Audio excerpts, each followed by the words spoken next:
Well, when I first walked out the first morning, I fell in love with Glacier right then and there, and it has defined most of my life. As children, he wanted us to have that passion and that love for that special place. The first time I went, I was also probably in elementary school. It's just a magical place. So many things that are magical about Montana that I love spending time with them.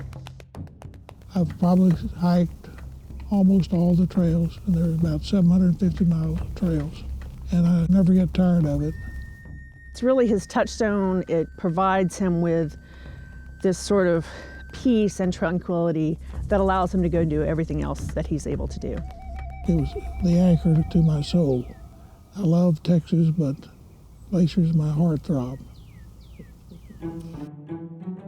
One of the reasons that my dad was so successful once he turned his brilliant mind and boundless energy towards conservation, he worked for decades in the political arena. And I got to learn how to run conventions and big events, and I learned how to raise money. He worked on some big campaigns for Hubert Humphrey and Jimmy Carter, Bill Clinton. And then in Texas, he worked for Lloyd Bentsen, Congressman Jake Pickle, Ann Richards. And that gave him the political leverage and connections that he needed to be able then to focus on what he truly loved, which is the land and conservation and nature and the outdoors, and champion those and move them through the political process with ease. George's love for nature and parks is part of his DNA.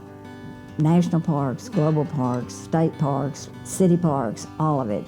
So when he was on the National Parks Board, he helped raise money in a way that they'd never seen before.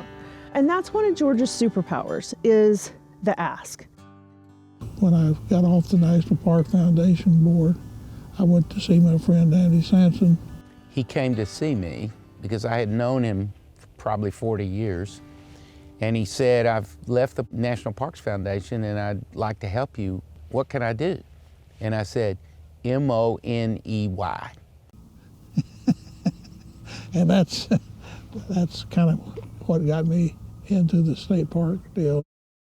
In 1993, the legislature took what used to be the tobacco tax and converted it over to sporting goods sales tax for our Parks Department. And so back since 1993, less than 40% of that money actually was received by Texas Parks and Wildlife. And when George got involved, that funding began to grow. It's the only dedication from the sales tax for any purpose. And George Bristol is the one who ultimately made that happen. This era of Proposition 5 and George Bristol starts a new chapter in how we're able to look at state parks and how we're able to support and take care of state parks for future generations. So his legacy is going to be generational in that it's going to set the course for the next 100 years of state parks. Looks good. Nice.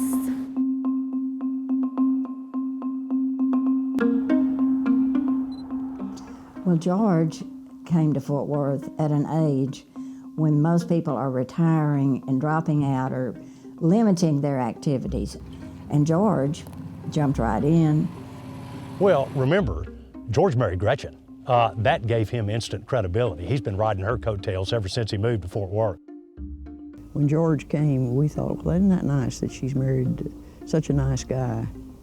But I knew when Marty started talking to him about Friends of the Fort Worth Nature Center, that was the fit for George. But he's no longer just Gretchen's husband. He's come a long way since then, and George is sort of soft-spoken in a lot of ways, but very powerful, and he thinks things through. He can see the big picture of things, but then he knows how to implement it.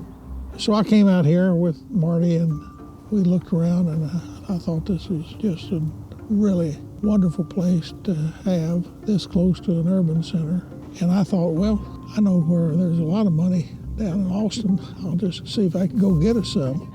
Wherever George goes, he makes an impact. And here at the Nature Center, it's no different. Through his advocacy, his fundraising, it's priceless.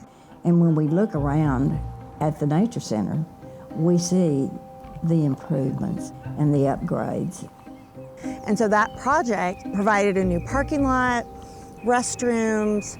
It really stabilized the trail, put in new surface and signage, and it's just a beautiful place in this park for our visitors.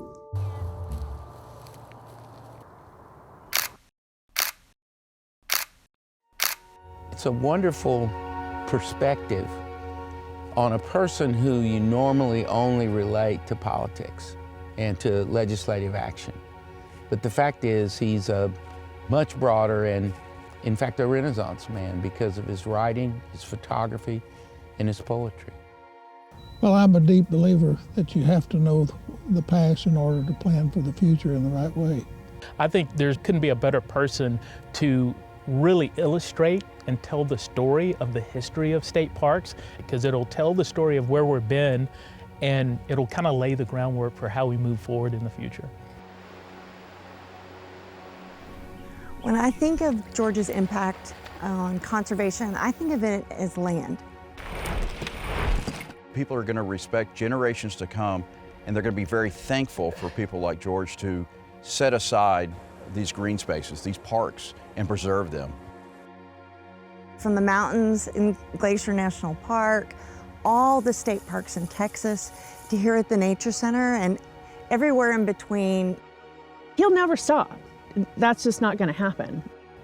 I've always thought of George as kind of a contemporary patron saint of the state parks. You know, he grew up using and loving the state and national parks, but he also spent a lifetime leaving the parks a whole lot better than he found them for his kids and grandkids and their kids and grandkids after them. I think his legacy will be through happiness. With the things that I know about his work with parks and things, people go there and they feel happy. And I think that will continue on for many generations, and the happiness through those people at those parks and places that he has helped will, be his legacy.